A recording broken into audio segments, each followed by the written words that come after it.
જય શ્રી કૃષ્ણ. કેમ છો બધા? હું નિયતિ વ્યાસ આજના વિડીયોમાં બધાનું સ્વાગત કરું છું. આપણે છોલે ચણાની રેસીપી તો બધા બનાવતા હોઈએ છીએ, પણ આપણી છોલે મસાલાની રેસીપી બનાવીએ ત્યારે ક્યારેક પાણી થઈ જાય છે અને રસો ઘટ્ટ રહેતો નથી. તો આજે હું તમને એક સિક્રેટ ટિપ્સ અને ટ્રીક સાથે છોલે મસાલાની રેસીપી બનાવવાની છું. તો ચાલો જોઈએ આ છોલે મસાલાની રેસીપી બનાવવા માટે શું શું જોશે.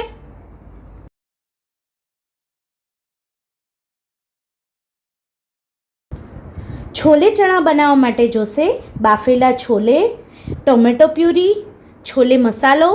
આ મેં સૂકા લાલ મરચાં આવે છે એને પલાળીને બે સૂકા લાલ મરચાં, આદુ અને લસણ ક્રશ કરીને પેસ્ટ બનાવી છે એ, તેલ, અધકચરી ડુંગળીની પેસ્ટ.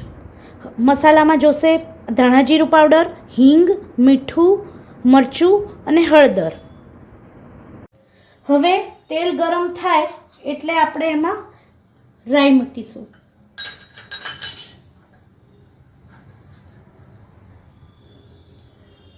અમારા ઘરમાં બધાને રાઈનો વઘાર ભાવે છે, જીરાનો વઘાર ફાવતો નથી એટલે મેં રાઈનો યુઝ કર્યો છે.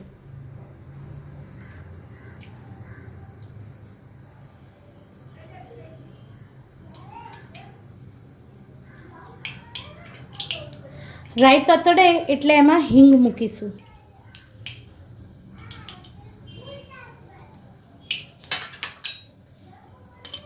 અને પછી પેસ્ટ નાખીશું.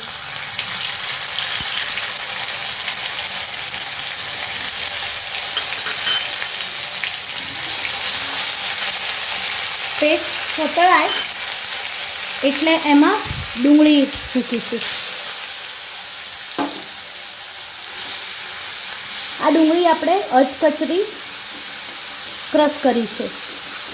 ડુંગળીની પેસ્ટ બનાવી દઈએ છીએ તો એમાંથી પાણી છૂટવાનું સંભાવના રહે છે અને આપણા છોલેમાં પાણી વધારે લાગે છે.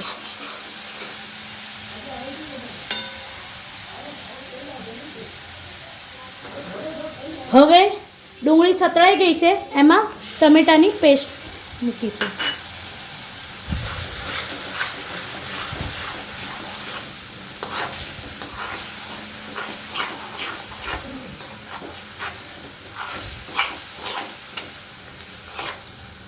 હવે ટમેટાં અને ડુંગળીમાંથી તેલ છૂટું પડી ગયું છે. આપણે બાકી રહેલા મસાલા નાખી દઈશું.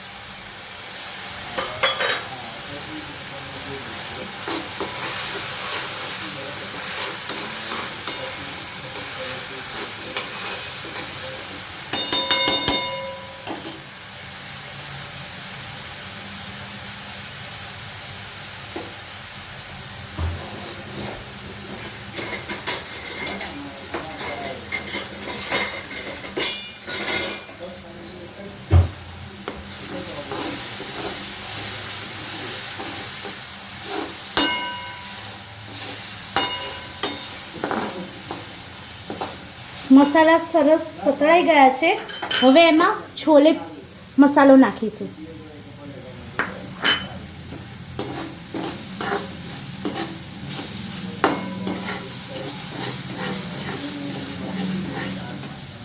અને બાફેલા છોલે એડ કરીશું.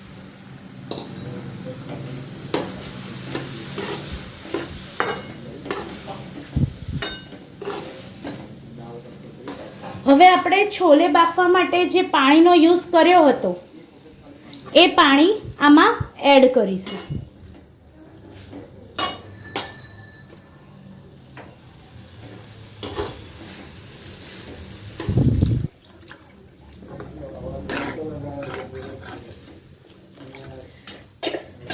આપણા છોલે પાણી થઈ જાય છે. આપણા છોલેમાં પાણી ના રહે અને છોલે ઘટ્ટા થાય એના માટે આજે હું તમને એક ટ્રીક શેર કરું છું. મેં થોડા છોલે કાઢી લીધા હતા અને એને આવી રીતે હાથથી મેશ કરી લીધા છે. એ આપણે એમાં એડ કરીશું. તમે આવી રીતે છોલે કાં તો શેકેલો ચણાનો લોટ કે પછી બાફેલું બટેકું પણ આવી રીતે મેશ કરીને નાખી શકો છો. હવે આપણે છોલેને ઉકળવા દઈશું.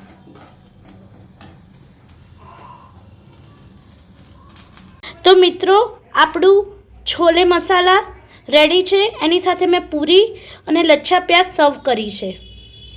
તો મિત્રો, તમને આ મારી છોલે મસાલાની રેસીપી કેવી લાગી એ મને કોમેન્ટમાં જણાવજો. સાથે સાથે તમે આ વિડીયો ક્યાંથી અને કયા એરિયામાંથી, કયા સ્ટેટમાંથી જોઈ રહ્યા છો એ પણ મને જણાવજો. અને મને સપોર્ટ કરવા માટે આ વિડીયોને લાઈક અને શેર કરજો. અને મારી ચેનલને સબસ્ક્રાઈબ કરવાનું ભૂલતા નહીં. જય શ્રી કૃષ્ણ.